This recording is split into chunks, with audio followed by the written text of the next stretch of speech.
many times with six-figure, seven-figure, even eight-figure entrepreneurs, business owners, is really to get them into the frame of mind, into the identity of someone who can show up on a higher level with higher stakes involved, with higher demands, and not have the stress, the resistance, the problems, internal problems that can very easily come with it when someone changes their environment, their business, or even their relationship, but doesn't change themselves. And what you get is this stretched identity where they're still operating the way they internally, the way they always have, but now their situation is demanding a different version of them.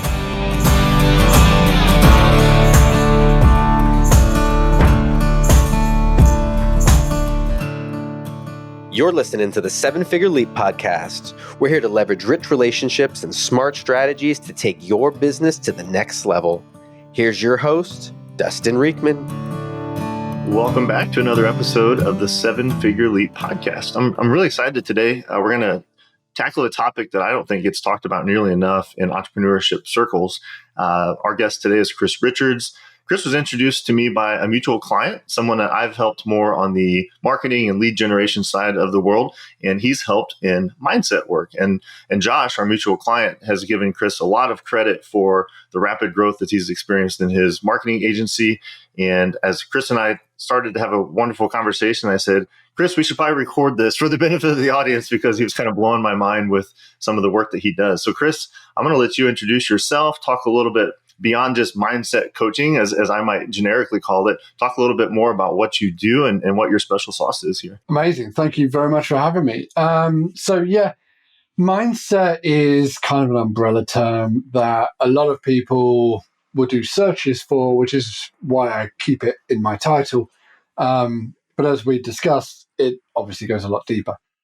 The main focus of my work, many times with six-figure, seven-figure, even eight-figure entrepreneurs, business owners, is really to get them into the frame of mind, into the identity of someone who can show up on a higher level with higher stakes involved, with higher demands, and not have the stress, the resistance, the problems, internal problems that can very easily come with it when someone changes their environment, their business, or even their relationship, but doesn't change themselves. What you get is this kind of this stretched identity where they're still operating the way they internally, the way they always have, but now their situation is demanding a different version of them. In a nutshell, that's essentially what I'm doing. Within that, I'm obviously going through, mindset. I go through habits and rituals. I go through somatics. I go through environment. I look into performance. I look into leadership skills and ways of showing up. So communication styles. So it's really across the board. And of course, everything has to be tailored for the individual, because although there are always, almost always, similarities, there are always very important differences in background, culture, their own personality style. And so it's really that kind of tailored response to help them become a better version of them, whereas a lot of mindset work tends to focus, or almost accidentally becomes a version of do this so you can be more like me. I'm not in the business of making Christopher clones. I love that. Of creating leaders who inspire leaders.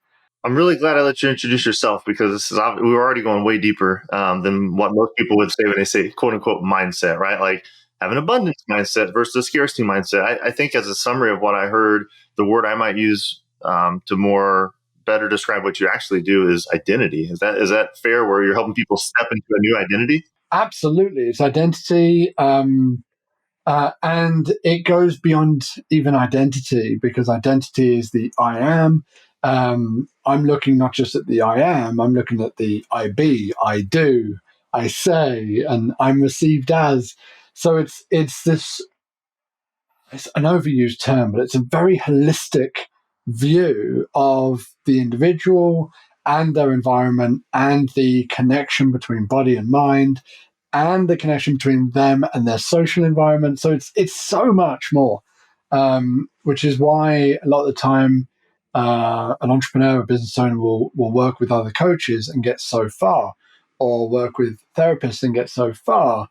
But almost all the time, I find that they reach a certain level, and no matter who they work with, no matter what they do, no matter what they're pushing to try, it just doesn't seem to get them through the thing. And the amount of people I speak to who fully understand concepts like, my worth is infinite. I am intrinsically worthy. I am deserving. I am enough. Intrinsically, I know this to be true, and yet the behaviors are still coming out that would say the contrary, right? They're still not quite showing up their full self. They're still double guessing key decisions. They're still holding back on key actions. And so it's really being able to, or it's the old adage of, knowing which screw to turn. And it's really that kind of micro surgery almost, into areas that they didn't even know they need to look at. A lot of the time I see people working on their mother wound when actually it's their father wound, and vice versa. And it's so funny because they'll work on what their coach or their therapist believes is the thing. And it could be. But generally, I get called in when problems keep coming back, when they're getting worse. And, that frustration is really setting in because they know the problem, they know the mindset, their higher self, if you like to call it that, knows what the answer should be. But it's this frustration and exhaustion of just like, why can't I just change and do this thing differently? I know what to do, but I'm not empowered or self-empowered to actually do it. I know the transition I want to make. I know the mindset or the identity I need to step into, but my behaviors, among other things, are not necessarily reflecting that. And so, yeah, I love that. We're going to talk at the end of this episode. We're going to get real practical because I know people might be listening and be like, wow, this is a lot of stuff. And it is, if you're stepping into these sort of issues. That's why, that's why I really just was fascinated in talking with Chris. And we're going to get a little bit here in a moment into your background. So to sort of give people a path of where this conversation may go. We've talked a little bit now about what you do. I want to talk about who you typically work with. Then I really want to dig into why. And I think this would be really fascinating in your case because I bet you have a very rich story behind why you do this. And then we'll get into sort of a practical application and some things people could do, perhaps to work with you, but even if they choose to address some of this on their own and start to make some first steps. So with that context, Chris, who do you love to work with the type of work that you do? And then we'll get more into the why you've been drawn into this. Oh, I love it. Okay, so like compound questions there. Fantastic. So first of all, who? That should be a fairly simple answer. So the who is, generally speaking, people at six figures, 10,000 a month minimum, generally is when they come to me. But that goes all the way up to 7 figures and 8 figures. The who isn't really about income. It's more about the point of transition. It's people who have attempted a transition and failed, or have burned down the business and don't want to repeat that. Or they are feeling that internal resistance and it's slowing down the greater they get. And they're just ready for that next step, that next level, that next whatever it is. For some people, it's not even business. It's not even income. It's more about their relationships and healing trust issues. But it's about helping people achieve that which they haven't yet achieved.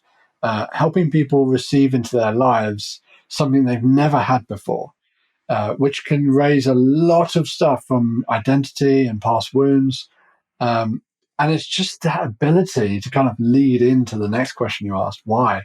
Yeah, let's see why. Let's get into the Chris origin story here and how you got drawn into this what I see is a real combination of sciences and art and skill sets and, psychology and mindset and identity work and social work in a sense. So yeah, I would love to hear where all this came from for you.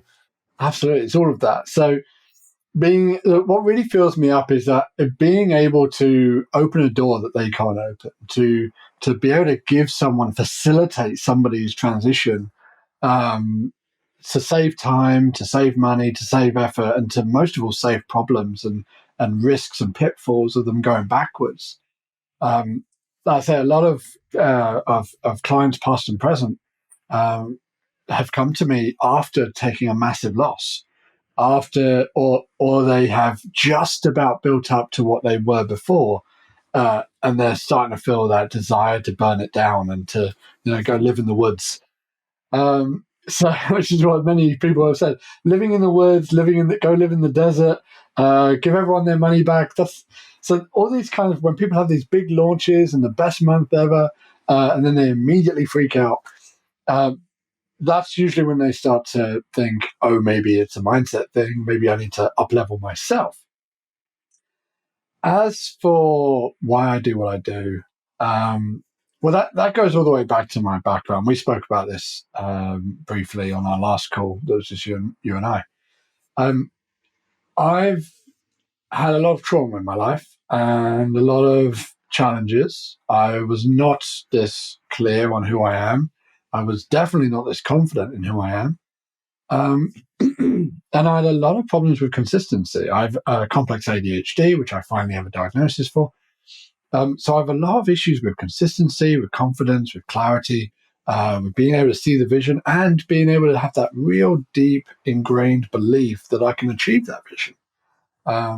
There's a difference between knowing you're capable and truly believing that it's yours for the taking. I love that. Knowing versus believing is a distinction I don't think many of us internalize nearly enough, right? So what did that look like for you? Like, was there something you knew, but you just didn't have the belief, and then that's what started pulling you into this journey for yourself? Yeah, I mean, we're going to get into the 5 archetypes later, the 5 business archetypes a bit later, but I was very much a sage. I went into my own intelligence as a means of safety and security. And so I got very, very good at studying things and learning things and being able, as you said, to draw connections between 15 different things and speak to someone and ask very particular questions. I mean, we're talking about people who have had coaching for the last 10 or 20 years, and they're still saying things to me like, no one has ever asked me that particular question and that particular thing. And it's just because, I don't know, maybe I'm just wired that way to be able to see this kind of blueprint. And then I see the gap in that blueprint and I ask the question on where I see the gap. That's all it really is, at least in the exploration phase. As to why, it's a great question. There's an old saying that says, you are what you do. I don't believe this. I think you do what you are. Man, you got the zingers just whenever they flag this tape to pull out an introduction, it's going to be like, which of these quotes are they going to pull? I like that one a lot too. That's great. That's it. It's you do what you are. And I learned this first when I was in the military. I spent 15 years in the army. I learned this there. I transferred from the artillery, the Royal Artillery, to the military police. From the military police, I went into IT. And from there, I went into criminal intelligence. And then from there, I went into communications data and analytics and all these really fun, sneaky, beaky things. And I learned as I kind of went along that very particular personalities were drawn to very particular jobs. You always found them in very particular places. I was like, okay. I've always been an observer of people. That's something that I've always just been ingrained. And again, this has come from what I call a trauma gift. It's when you have received a certain type of trauma, the gift, as it were, when you cultivate it and you work at it, is the ability to read people, the ability to observe people. First, it comes from a very unhealthy hypervigilance place, But if you heal and if you work on yourself and if you resolve and integrate that wound, it becomes just this gift because you don't lose the ability to read people and to watch people and to take it all in and all these things. So it remains a gift. But I've always had this ability to kind of see patterns in people's behavior, if I do this, will they do that? I also lacked massive social skills when I was younger. So I had to kind of learn people from a very intellectual point of view like if I said this, they'd react like this. If I said this, they'd react like this. If I said this, but in a different way, it changes their reaction. And I was like, but if I do this to that person, it's totally different. And I'd be obsessed with but what's the difference? Why is it working for that person and not this person?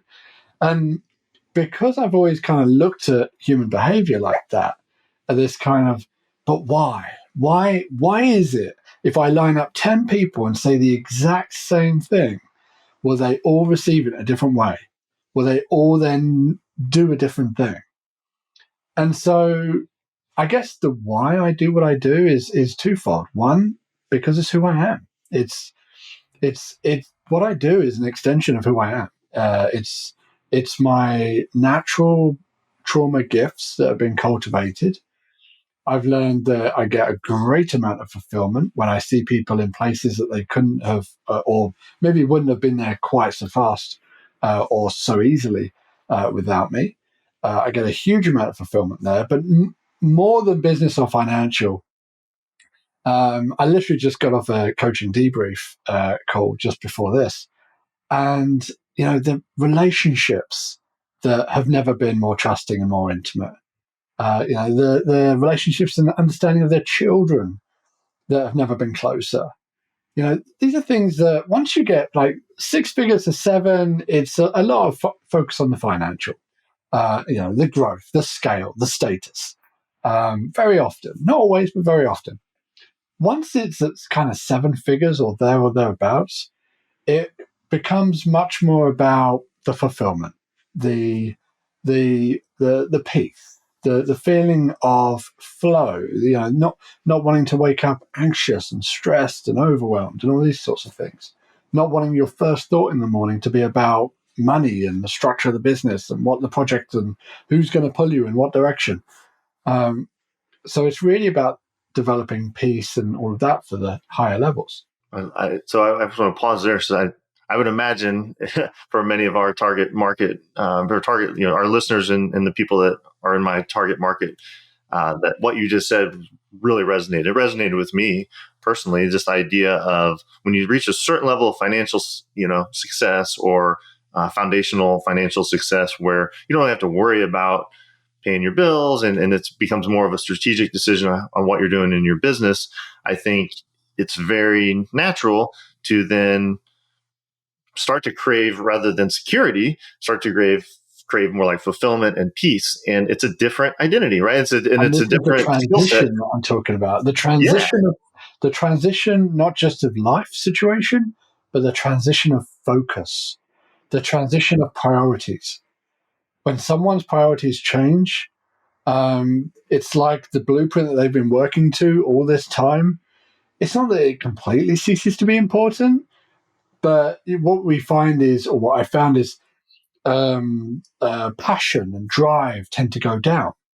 And when that happens, I've seen people burning down 7-figure businesses with no requirement to do it.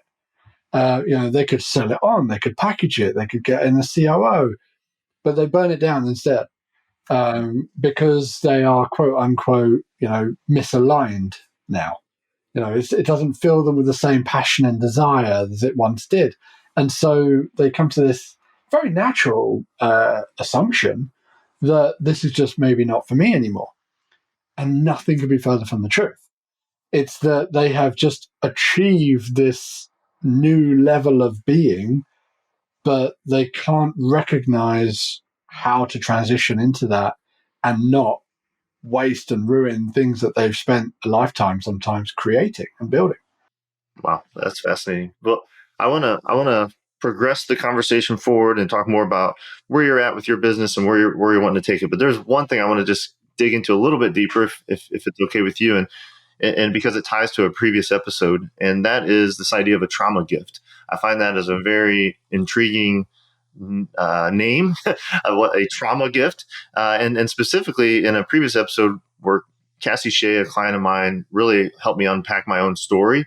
We talked a lot in there about values and how our values should be tied to our businesses, and how our top values typically come from vacuums, right? And this idea that something in our past, often our childhood, creates a vacuum. And then as we lean into that and we learn to overcome that, we become very, really gifted at, addressing that and it becomes part of our value system.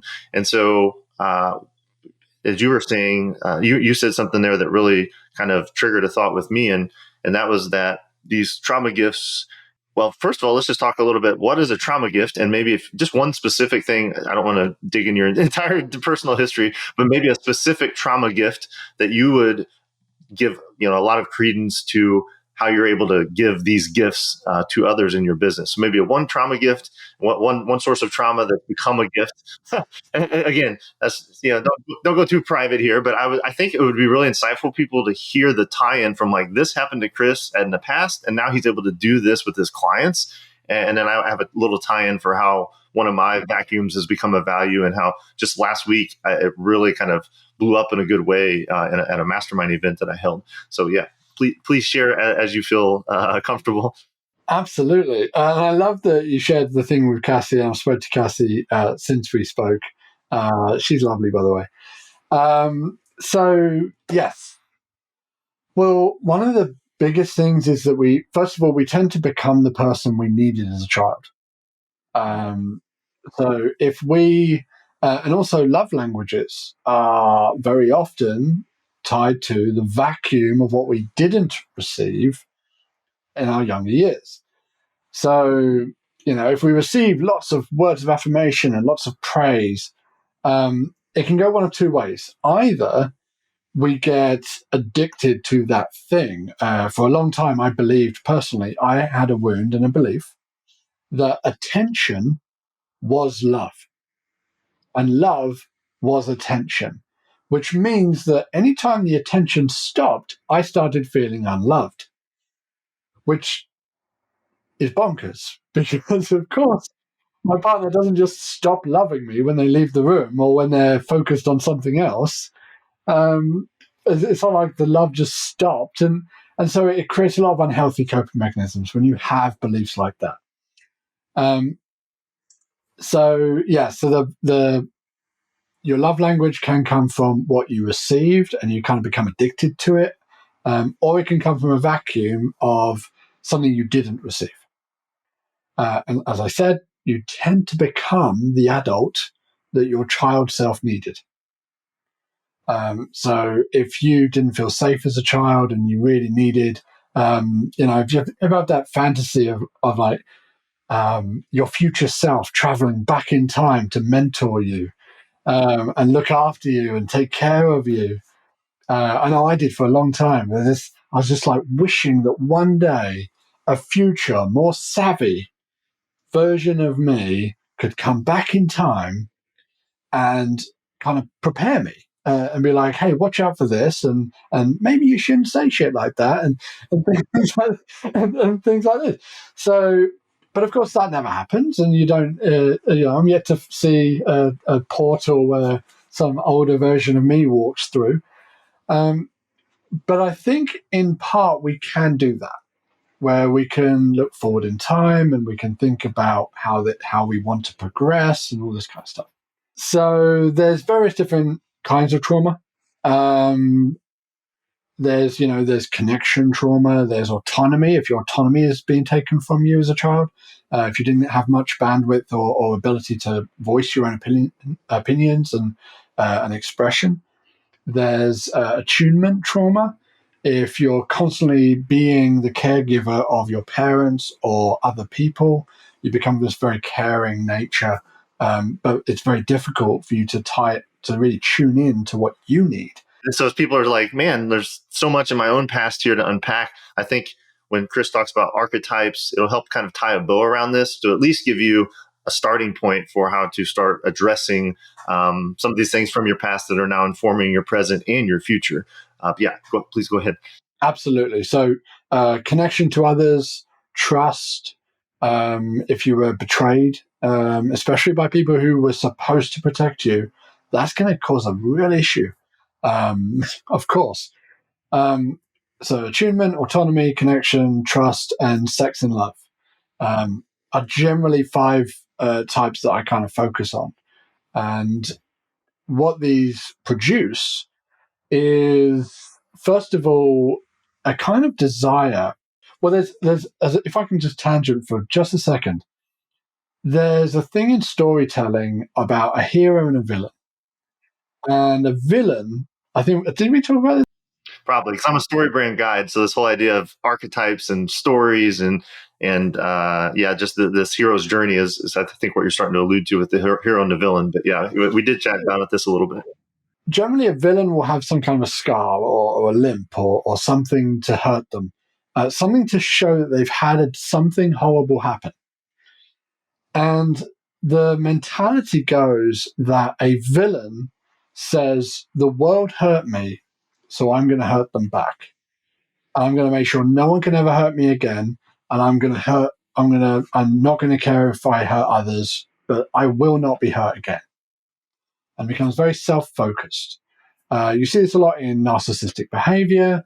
People adapt in that way, in a very unhealthy way, quite often, or addictive behavior, things like that. Then the hero can often go through a virtually identical pain or problem. But they come out of it saying, the world hurt me so badly, and I'm going to make sure it can't hurt anyone like it hurt me. And this is where generally I find a lot of coaches, a lot of business owners, a lot of entrepreneurs who wake up in the morning and say, I just want to make sure that no one ever has to go through what I went through. Feeling like an outcast. That was one for me as well. Feeling like an outcast, feeling like you don't have a sense of belonging, like you don't have a group, you can't really fit in anywhere. Not realizing that could be a trust wound, and you're not allowing yourself to fit in anywhere because you don't want to be discarded and betrayed. So very few people actually know the thing under the thing under the thing, but they know the top level, which is what I talk about. So you have this kind of the hero and the villain, and they both have this different driver. Then you kind of move forward from there, and again, oh my god, I've lost train of thought again.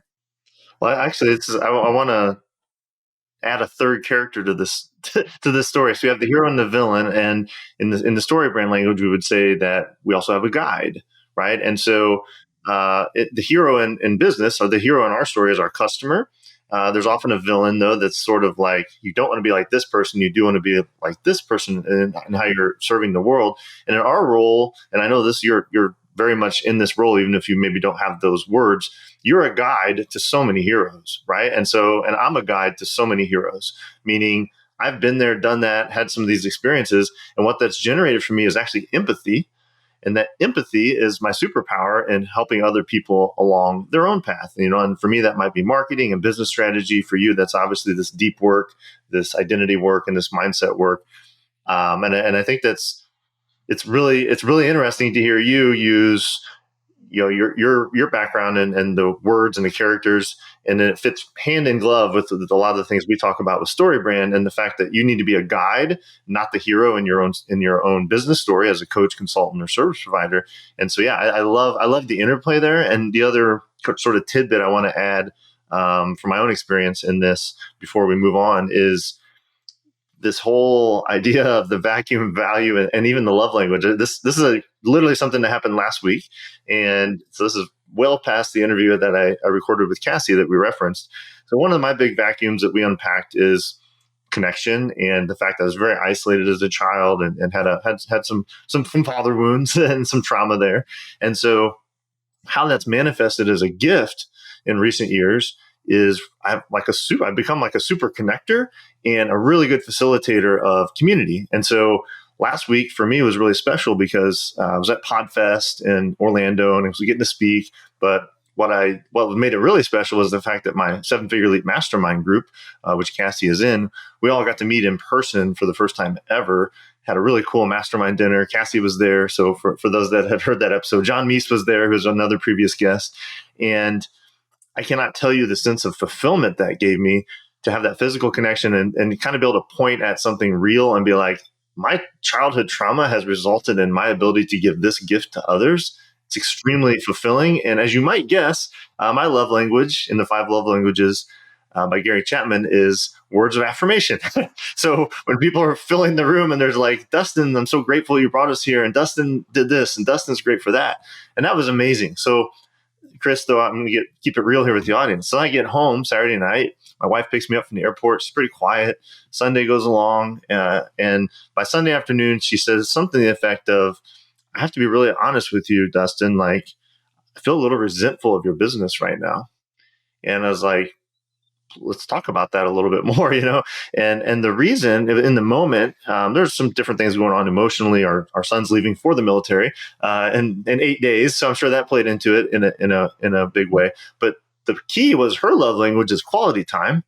And I've been gone, and I was gone another week before that, speaking at a different event. So I've just been gone. And she actually said the words, "You've been gone getting your love tank filled. Everyone's talking about how great your experience that you provided in this wonderful mastermind. You're speaking on stage. Well, I'm here alone with kids and missing you." And I'm like, so I'm now overcorrecting and making sure I'm spending every possible minute filling her love tank with quality time. But we have the tools and the language to be able to communicate that because of a lot of the work that we've done in our marriage. So a lot of these things that you just said is like, this literally just happened to me like 2 days ago. So I wanted to share that, Chris. And I think at this point, I want to advance the conversation a little bit so we can get to your practical takeaways with the archetypes. But before that, what I like to do, since pretty much everyone we interview is an entrepreneur, including yourself, just kind of give us a snapshot of what's your business look like right now. Like, is it all one-on-one coaching? How many clients do you have? So that you can also then say kind of like, what's next? If you look 1, 3, 5 years in the future, what would be what are you moving towards? Like, what would be your ideal business status, if you will? Well, I definitely want to get back to what you were just saying in a bit. I definitely want to get, because I've made a couple of notes that I really want to touch on. So for me, I mainly work, especially at the higher levels, with one-to-one. But I don't take very many clients per year, so it's quite exclusive. I really focus on who I can get the best results with and who's really receptive and open to it. Versus the people who think they're open to it and want to be open to it. There is a difference. I do have a group program called the Rise Experience.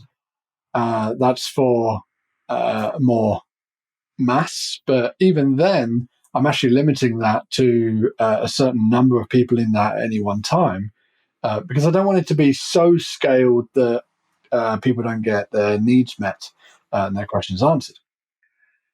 Then I have, because I want to keep it as an experience. Then, of course, I have the scaled online courses and the self-study stuff. So it's really kind of, I've tried to hit it on 3 different angles. I'm also doubling down on as many platforms as I can because my main thing is really about bringing that healing light, that kind of permission and reassurance and love, for lack of a better word, to people who have learned to find other ways to meet certain needs through business or status or financial or whatever. When actually it's actually their inner child and a much deeper need that needs to be satisfied to truly be free to have the ripple effect that they are actually capable of. So my real message is that of love. When I really get down to it, I'm a bit of a softie when it comes to that. So I love it. So like, I've got a very good snapshot for, I'm sorry, right? It's because we got a really good snapshot. You got one-on-one group, and then you got the very scalable, DIY sort of programs for people. Do you just want to kind of keep doing more of the same, or do you see an evolution in your business? What's kind of your next step?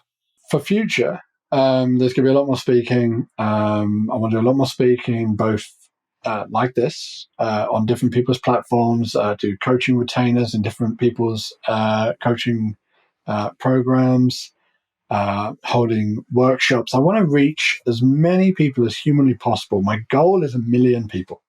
Okay, there we go. Now we're getting somewhere with this. This is great. and within that, it's really about reaching 1 million people, and at some point when it's ready, I want to start teaching other people to do what I do the way I do it. So there will be an accreditation on coaching my way, coaching the atomic growth way. But right now, that's not quite dialed in my opinion, enough. There is some still room for improvement there. And my main focus, like I say, is on building up the group, helping as many people as humanly possible, retainer deals, and speaking events. I love it. Yeah, we often try to let people define their 7-figure impact or the 7-figure leap. Yours is really clear. It's 7 figures of people, right? It's 1 million people reached and impacted with your work. And I love the idea of accreditation or certification as a way to exponentially grow your impact. That's going to be part of my next evolution with my company as well.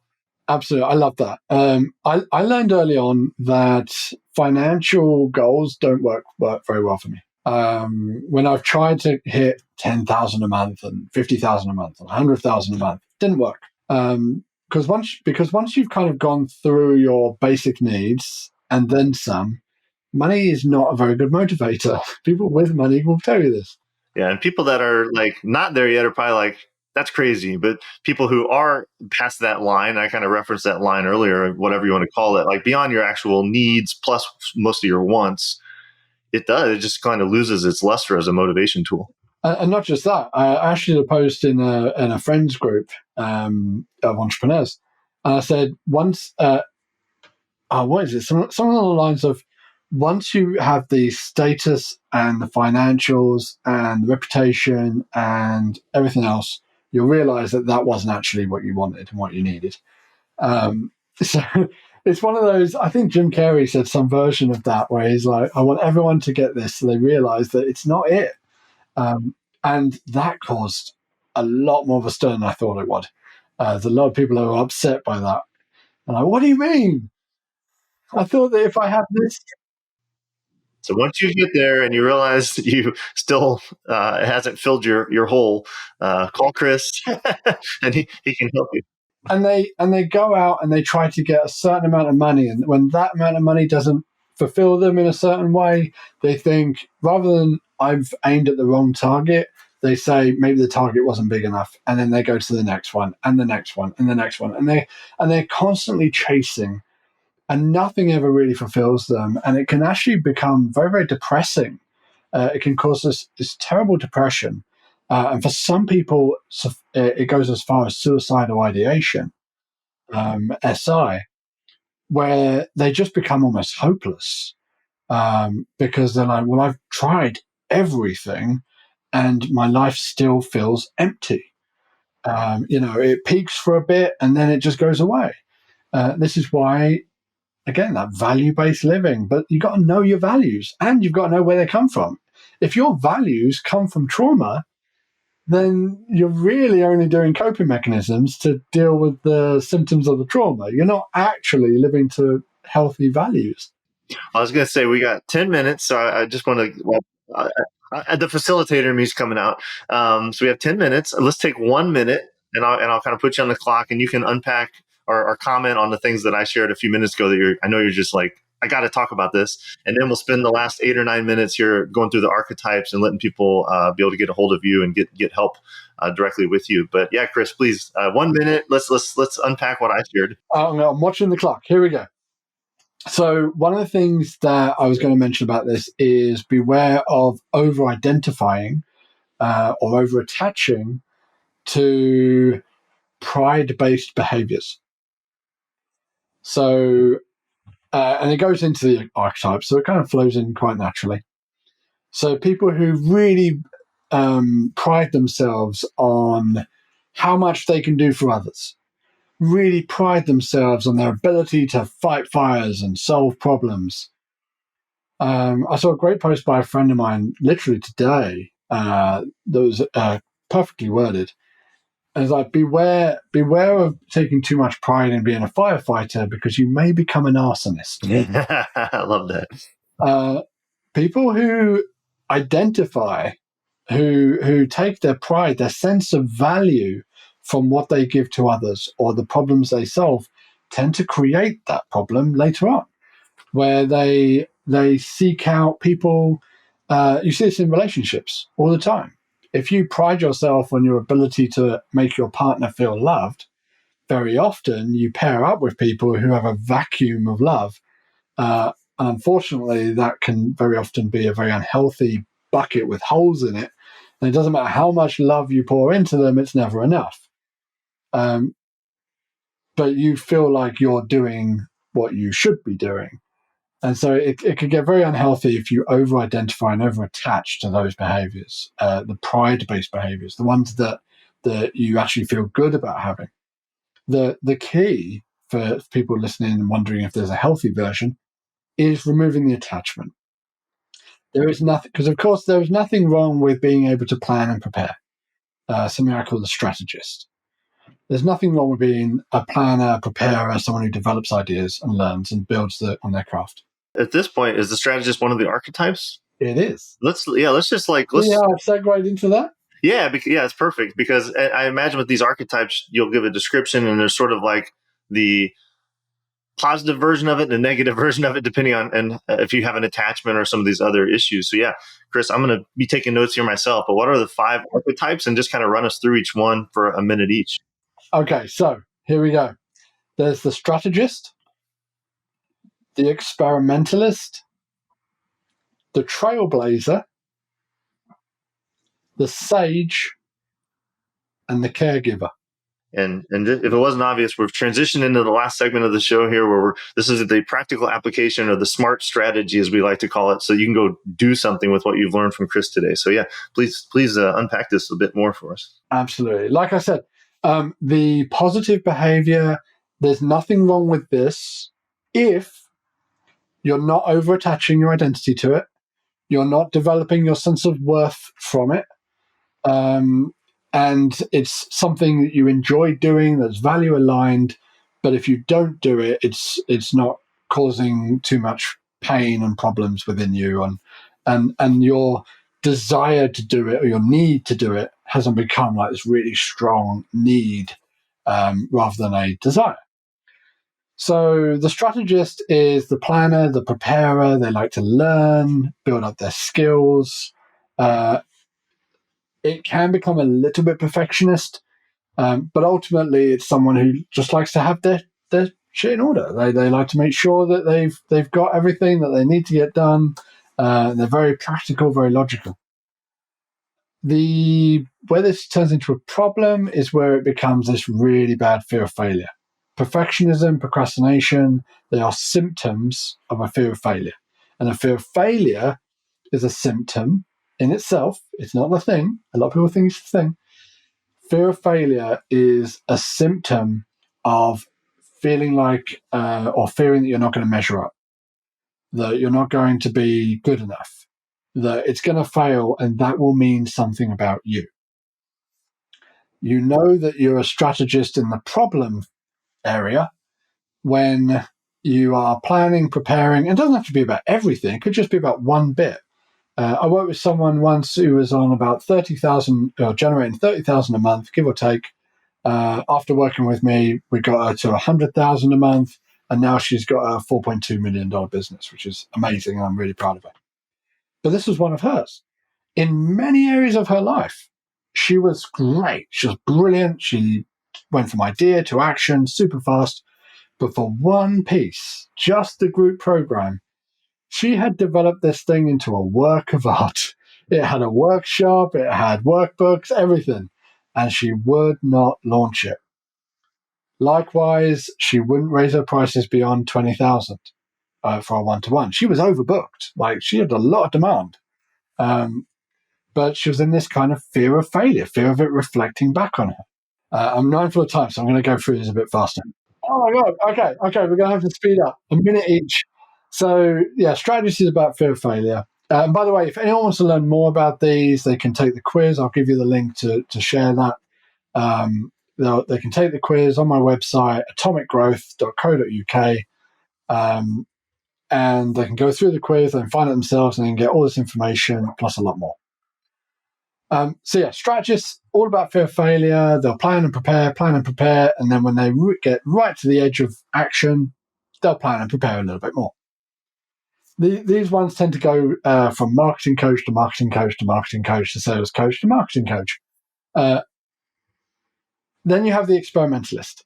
Experimentalists, I'm a bit of an experimentalist at times. They love to be a mad scientist. They love to develop. They love to test.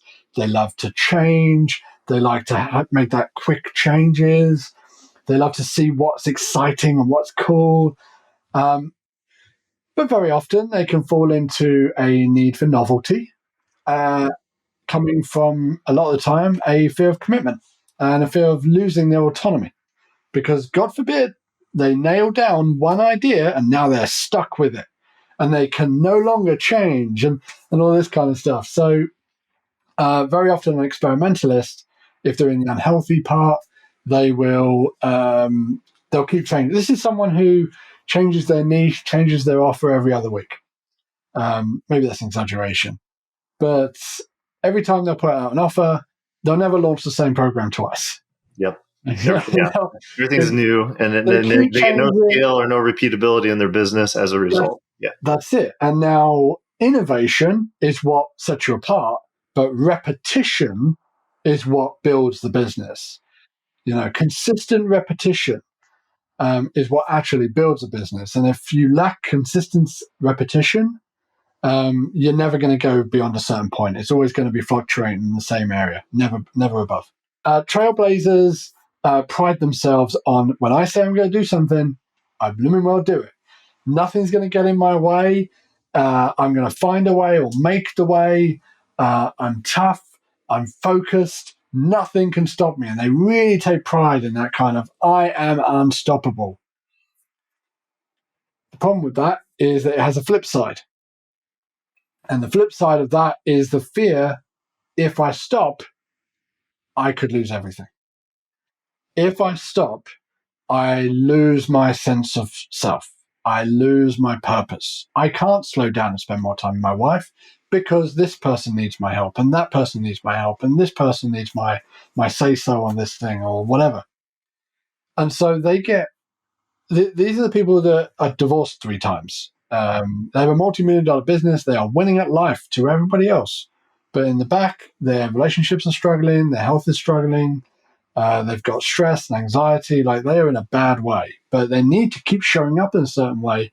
And they kind of get tied and imprisoned by the image and the self that they have portrayed and created. And now they have to keep it up. So anyone stuck in the trailblazer in the unhealthy version, like I say, having a healthy work ethic, great.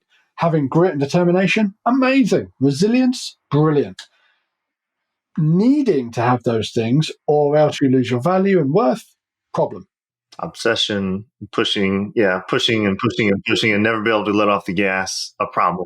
So there's the burnout, there's the exhaustion, frustration, frenetic energy, anxiety, all of the things. I've been there in my journey. So yeah, let's talk about the sage. A lot of people have. The sage is so smart.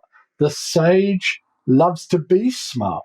The sage is very studious, doesn't want to put out anything that's half-baked, similar to the strategist, but as a slightly different driver. They don't want to put out anything half-baked. They want to make sure everything's correct and the results are virtually guaranteed, if not guaranteed. They will not launch something unless they definitely will achieve the result. This is a problem. Because and the reason that it's the sage and not a strategist or etc. is because their fear is not a failure. Their fear is the fear of losing their identity, because they base their identity on their knowledge, on their expertise, on their ability to solve problems. And if they put something out and then they not only don't get people saying, that was amazing, this is great, you're such a great provider, you're such this, you're such that, whatever the thing they need to hear is, if they don't receive that, then it's a failure and it's a reflection on them and all these things. Okay? So what they do is they tend to keep perfecting. Or they'll put it out, but they'll really control the extent of people who see it.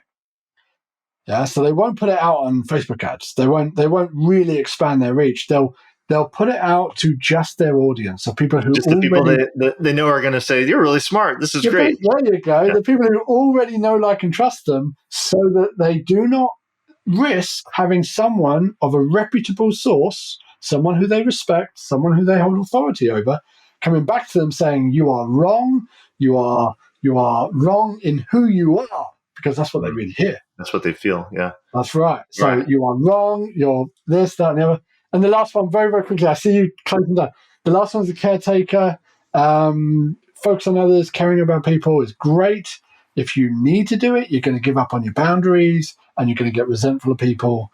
And you're always going to be there worried about what people think of you and the judgment and disapproval. And that causes major issues, both with your team and with your clients and everything else. Yeah. I'm sure as you're going through those, people are thinking not only of themselves, but some of their clients. I thought of my mom with that last one, and some of the trauma gifts that have made her this caretaker, in some cases to an extreme and to a detriment.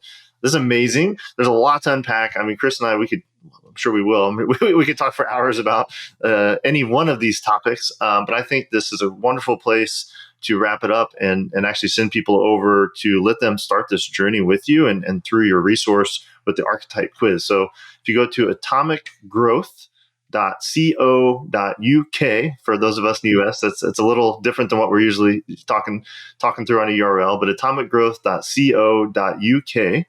You, right at the top of the menu on the homepage is take the business archetype quiz. So that's going to be my next step, because I'm really fascinated. I kind of hear inklings of a couple different things in there, and I'm really excited to go through and personalize this experience. Chris, this has been amazing. I want to thank you for your time. Obviously, would direct people to the quiz as a next step if they got value and they want to go deeper. Every archetype has a particular path to heal and work on and all of it. So, because they all have different issues, so they all need a particular path to solve that issue. So where else? We try to stick with one call to action. People know, go take the quiz. But any other platforms or events or anything else you'd like to share with the audience? If you can find a platform that I am not on, I'll be impressed. YouTube. YouTube I haven't quite cracked yet. But you can find me on TikTok, on Facebook. I have a page and a profile. You're welcome to follow any one of those. I'm on Instagram. I will send you, if I haven't already, all of the links to add to the description for people to click on and go to. Or if they take the business archetypes thing, they'll be added to the weekly newsletter, which has all of my social media links in there as well. And ways to contact me. We'll have all of your links in the show notes. But if you're listening and you're like, what's next? Just remember Atomic Growth and look up atomicgrowth.co.uk. Not .com, .co.uk. There you go. That's important for people. All right, Chris. Well, thanks, man. This is I'm super grateful for the time and the insight. It's been very fulfilling, and it's got my wheels turning about some of these identity issues and some of the things that I'm stepping into. And so I'm going to go take the business archetype quiz and encourage the audience to do the same. And I'll look forward to having you on a future episode to unpack some more of this goodness for the audience. So thanks again for your time. Yeah, thank you very much.